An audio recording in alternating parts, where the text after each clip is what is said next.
As tensions continue to escalate, weekend clashes there in the capital Bujumbura left more than 90 people dead.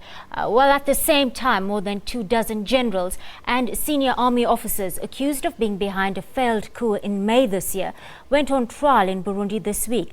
Stephanie Wolters is the division head of conflict prevention and risk analysis at the Institute of Security Studies based in Pretoria. We chat to her now via Skype. Good afternoon, Stephanie. Always a pleasure having you on the SABC News Desk. Thank you, Kirshni. Stephanie, a political crisis now that runs the risk of becoming ethnicized. How worried should we be?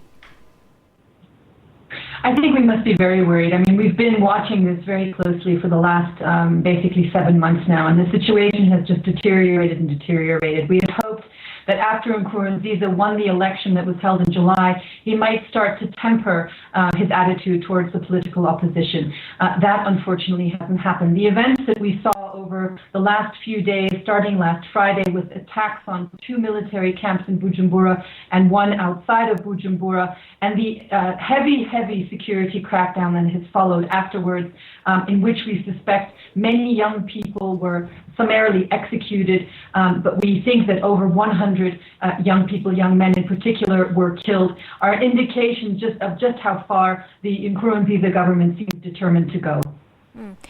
Stephanie, are we seeing a robust enough response from the United Nations right now?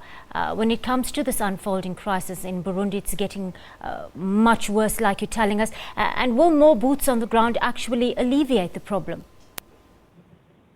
I think we are seeing quite a lot of attention being paid by the UN Security Council to Burundi. It has consistently been on the agenda. There is now a new resolution that will be again examined in the course of this week.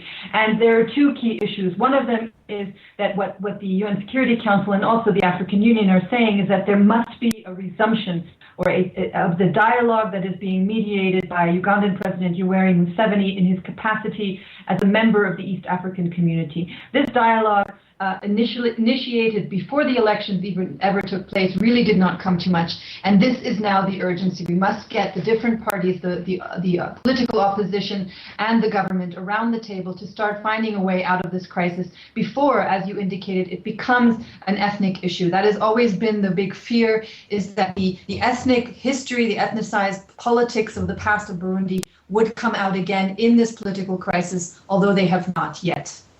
Thank you, Stephanie. That was Stephanie Wolters. She's the division head of conflict prevention and risk analysis at the Institute of Security Studies.